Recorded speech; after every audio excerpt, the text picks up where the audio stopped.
Shout out Broshears, Jim Way. Some people call me sir. I wanted to talk today about hindsight. A lot of this is like, obviously I've got plenty of time as I drive. I've got, there's a great deal of people that know me personally that consistently tell me that I need to do this more, that I need to produce more content. They really enjoy the conversations.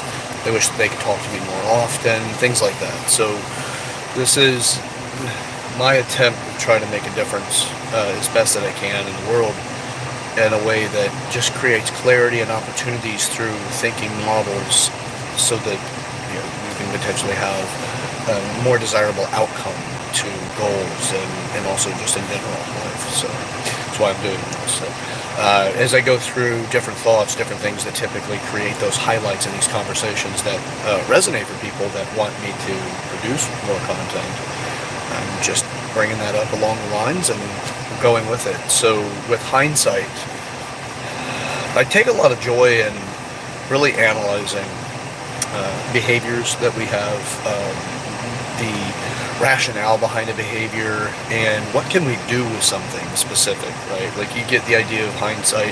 How many times in your life have you heard somebody use a reference, hindsight's 2020, and make it some sort of like a cliche, which, the cliche is, it's kind of like a punchline to a joke in its own way. It's coming because of the situation and the conversation is building up in such a way that, the conclusion is this thing, which is like with that, right? The hindsight's 2020 in a conversation that has to do with analyzing past behavior and then trying to get a better understanding of it. But if it's cliche, it means that it also is superficial and lacking depth of the lesson itself. And often, it's used for a specific communication purpose. So it's not just like, hindsight's 2020. And all of a sudden, magically, there's an experience of being able to now view your future through the lens of what's happened in the past as you've analyzed it in the present. And as the future becomes the present, you analyze it in the time, and then you can predictably make different variable changes, decisions that take away the negative of what you're analyzing, or the undesirable of what you're analyzing. And in some instances, by the way, you can have a I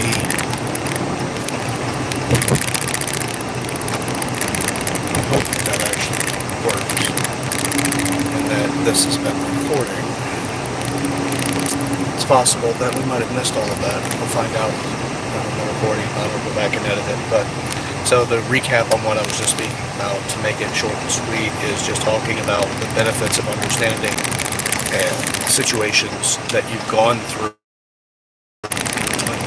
that would be referred to hindsight, talking about something specific that you experienced that now you think from that you've concluded in the conversation that there is a better outcome if these specific variables had been different, and you plan to change those variables for the future.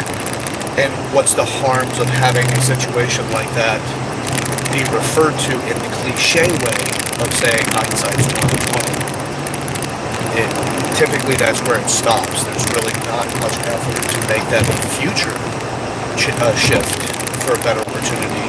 It is just a timeline thing that just kind of feels right, like a punchline to it. The cliches are typically the conclusion of something specific that builds up and you see it coming. You see it in conversation, you just feel natural, like it's going to be a statement that goes to a conclusion. So, hindsight, making it a functional opportunity. The simplicity of hindsight is that if you take those things where you recognize from the present moment, you've recognized a past situation, you know specific variables that were involved in the same timeline that an event happened. So whenever an event comes along similar, whether that be recognized through that shift in the emotional state as you're sitting in some sort of an experience, something's happening, let's say, the bell at school, the bell goes off, you have to get to your classroom. There's a specific set of emotions that are associated with that, like the urgency to get into class. And whatever your fixed emotional things are, that preludes punishment of not doing it. So you feel that urgency, but it's really backed up by that desire of not getting punished, not being in trouble. But now, to present, we can lead by scenarios we know we're going into that are similar to previous experiences. Let's say you've had a previous experience in a business opportunity where you could make a certain amount of money, and this is an opportunity to grow your business or your resume or whatever.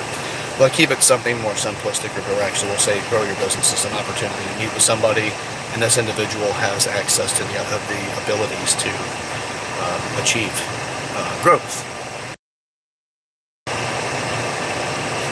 Now, you meet with this person, you come out of the meeting afterwards, and then you're looking at it going, well, X, Y, and Z happened.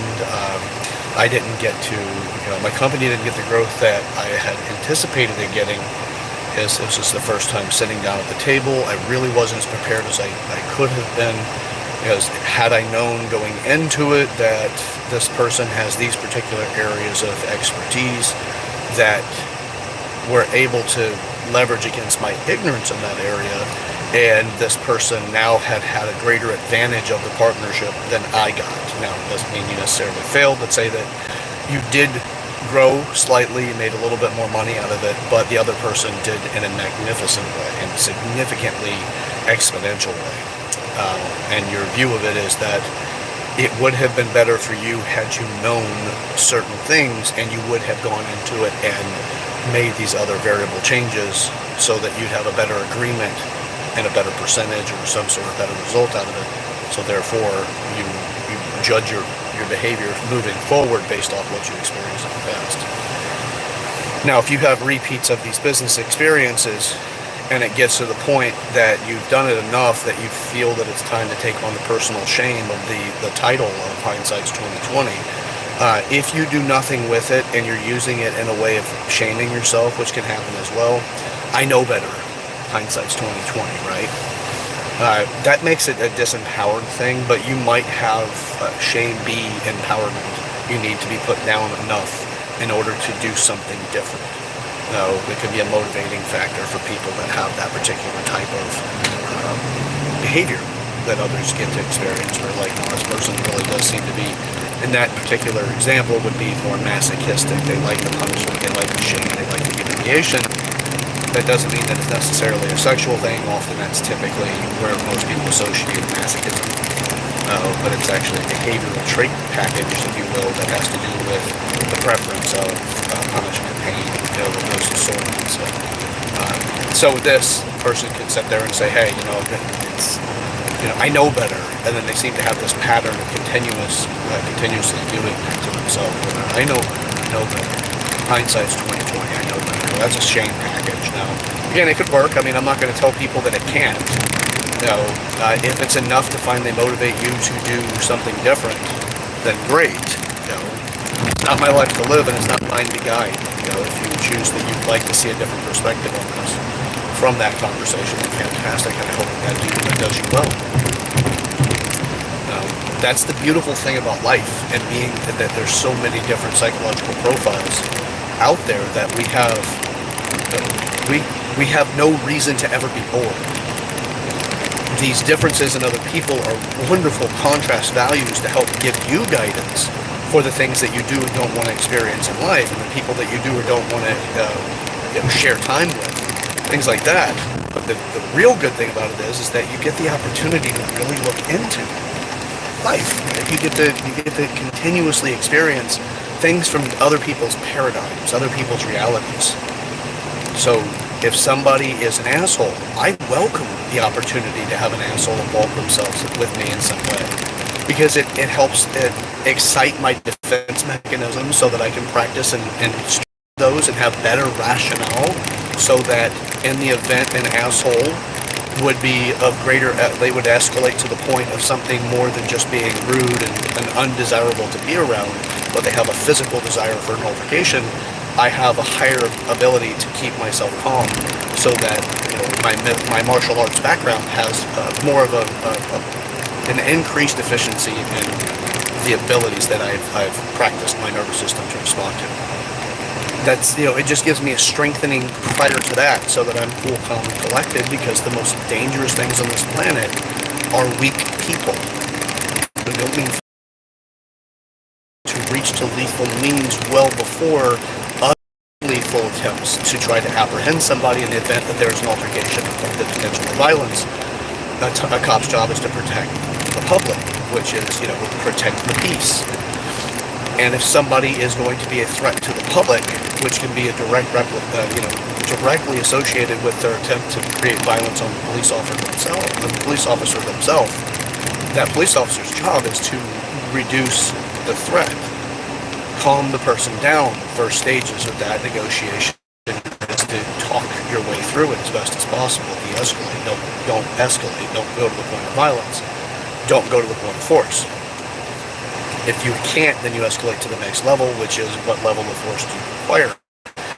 If you have a big gap where your conversations are strong but they're ineffective to reach the person, but then you don't have mixed martial arts training, you have a lack of physical strength compared to the other person, you have not been in a scenario often enough to keep a cool, calm head, you get into the fight or flight. In this scenario, you're actually being told you have to fight.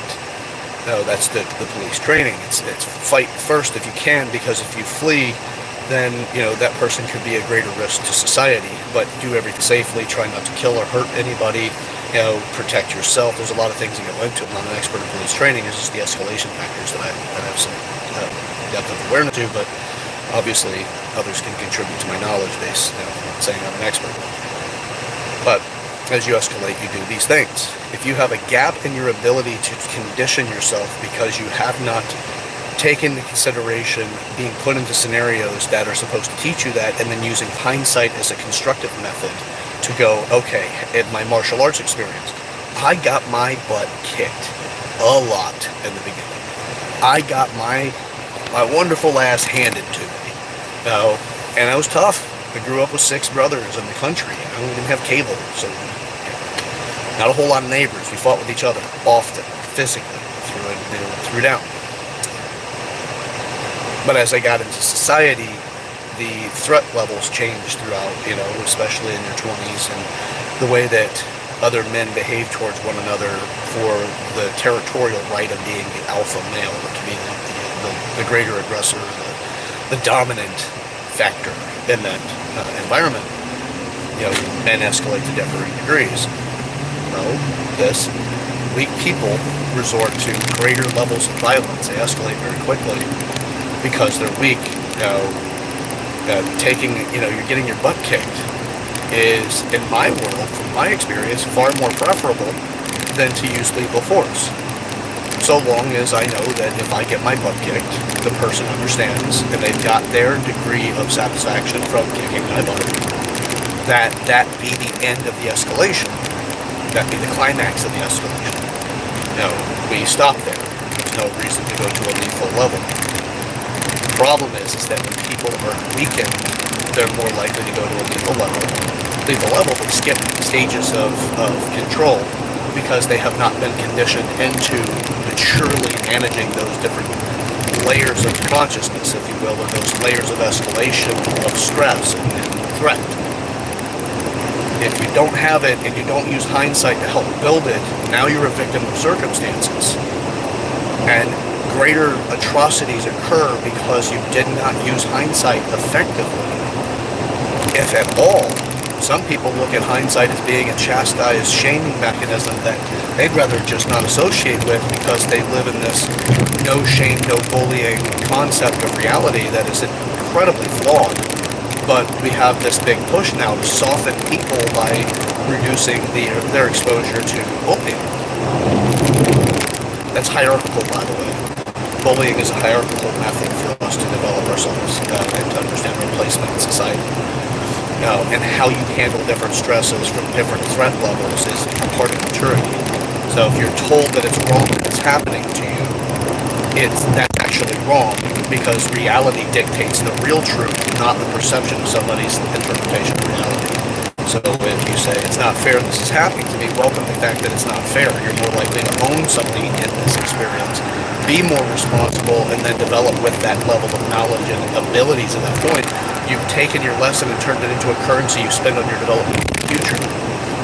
If you block it, you don't use that, and you deny the paycheck, you deny the financial opportunity of growth, let's say financial opportunity, the resource abilities and opportunities that a lesson provides you. You deny it, then you will not move into something greater. You won't develop your future self into the person you wish to be. If you look at lessons and the stress in life as a currency type that goes into a bank account, and from this bank account you have your opportunity to spend on your future. But the only currency that the only place you can spend this is on your development. Then you start picking the attributes you want to put that resource into. But the only way to accumulate that is taking responsibility for the lessons that you're being given. If you deny that bank deposit, you have less resource availability to develop your future development, future self. Hindsight gives you a magnificent second chance on the lesson.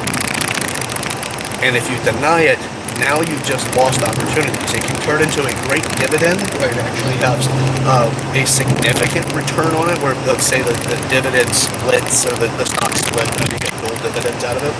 You take a lesson from that, what you could learn immediately from the direct impact of the situation, the moment you went through.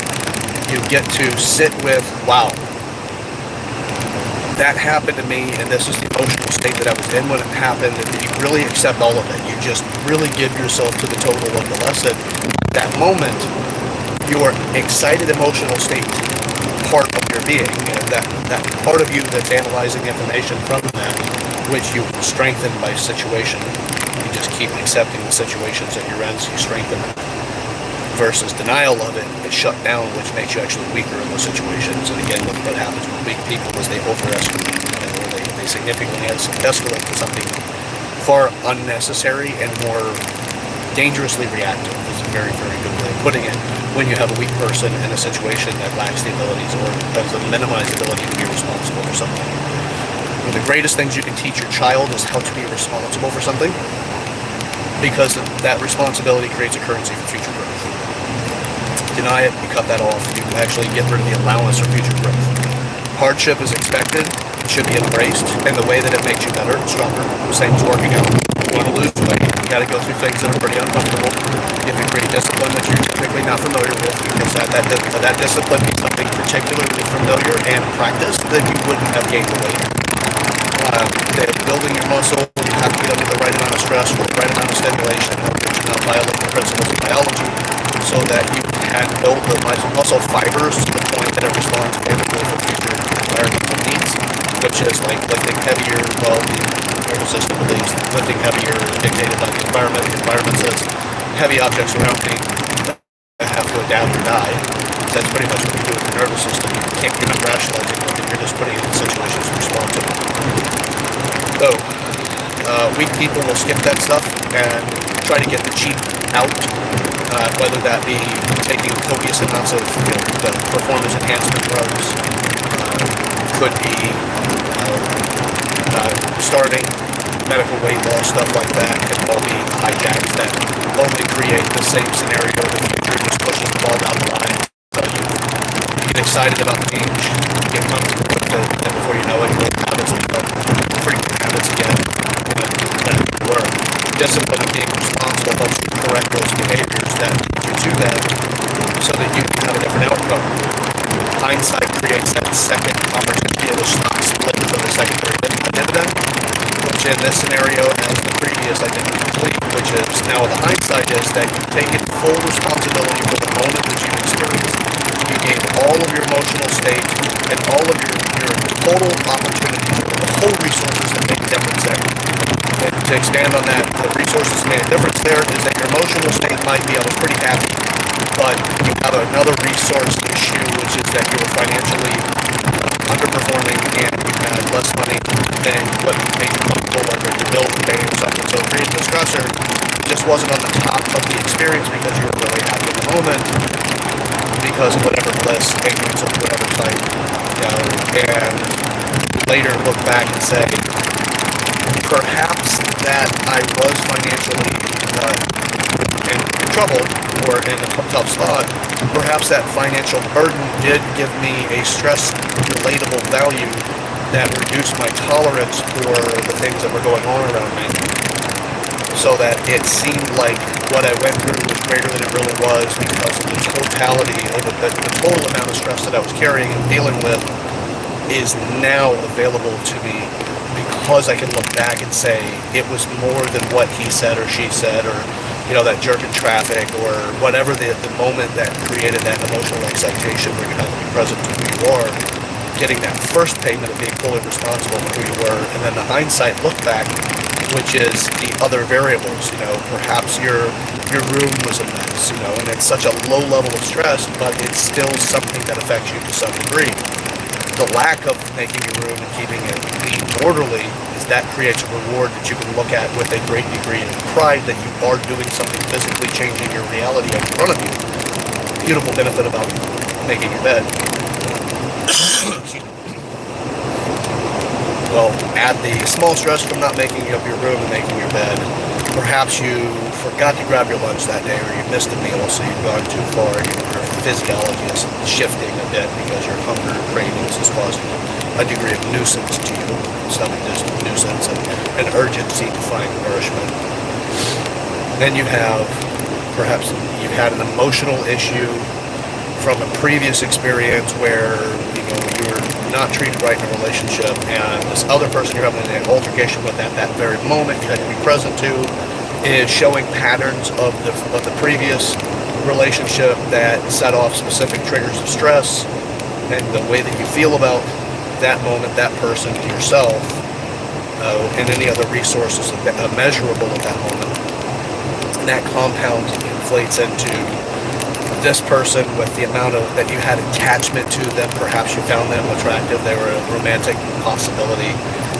You've put a degree of fantasy into the relationship with them, not just talking sexual, but the fantasy of having somebody that gets your jokes and is willing and wanting to have dinner with you, or to show true engagement and excitement about what you went through for the day. The possibility that this person might actually be somebody that you could make a family with. Just all these different things that are packaged prior to this person existing in your life, or existing the way that they are when you're in that moment of awareness. You have all of that available to you through the hindsight method if you use that secondary option, which is the developmental feature of hindsight, where it's not used as a shaming technique, but more of a data collection, analysis, and then the projection into future outcome if that situation occurs in a similar way. Again, and you use the thought tools that you just analyzed through hindsight. In the next step, now you've actually have the ability to utilize a very constructive method of hindsight. So, I might have gone a little bit off the deep end with this, but that's fine. This is the way that my mind works, the way that I process things.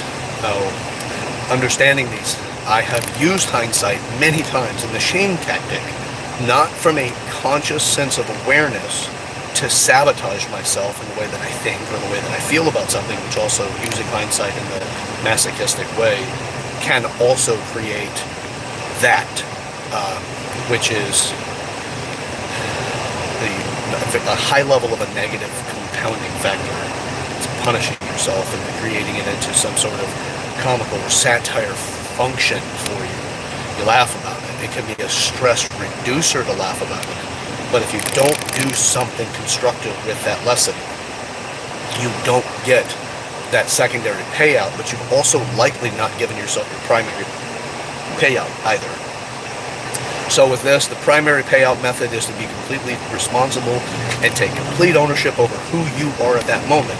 Being completely responsible does not mean to just take away from what the other person did and then as well.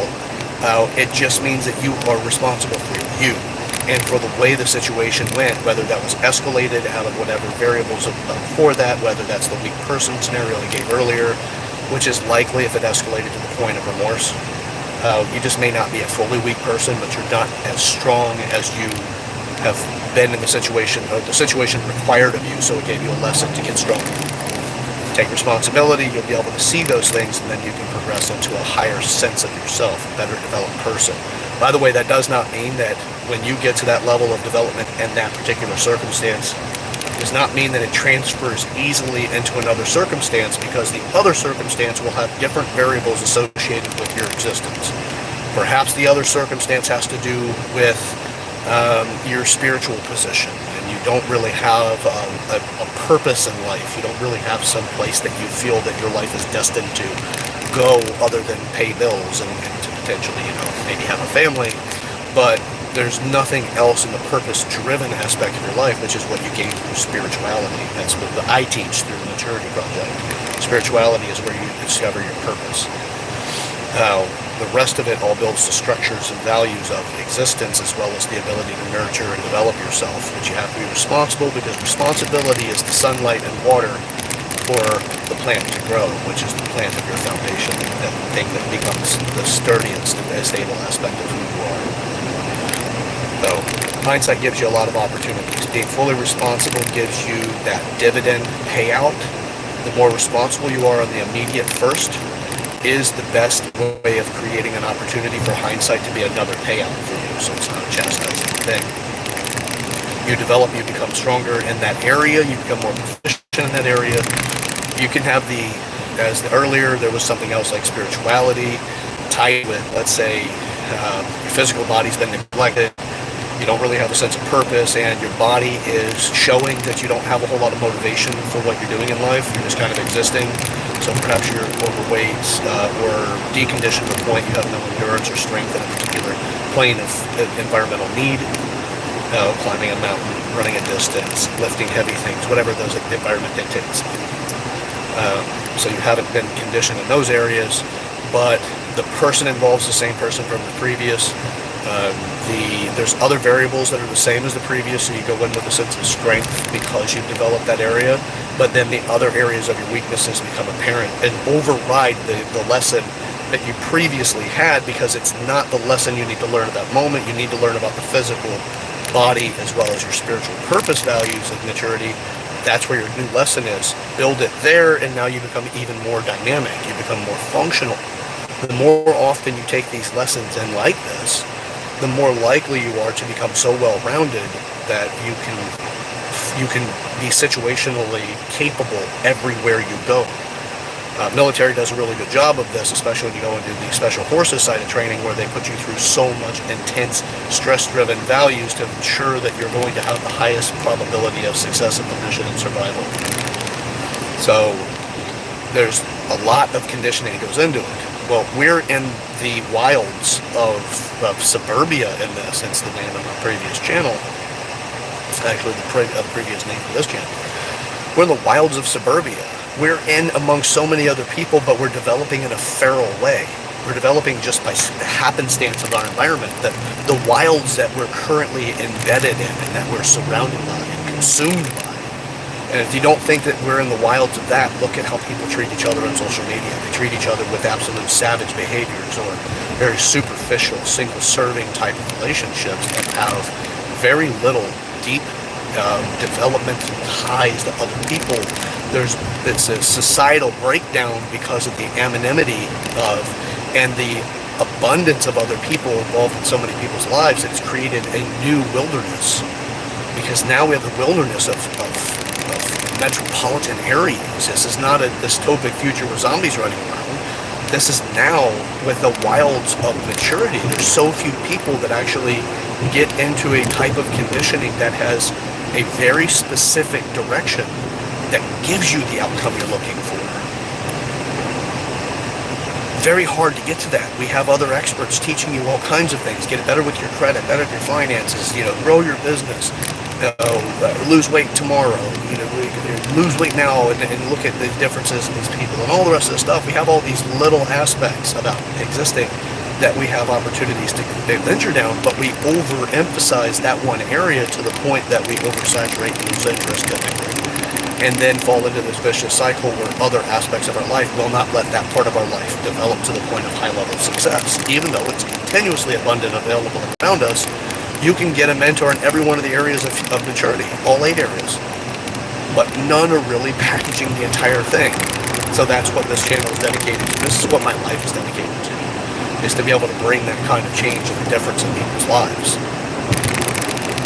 Different scenarios dictate different needs of your personality and your resources necessary to accomplish that.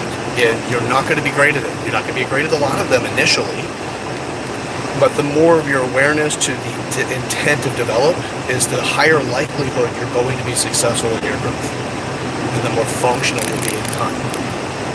So with that, I'm going to end it for the video today.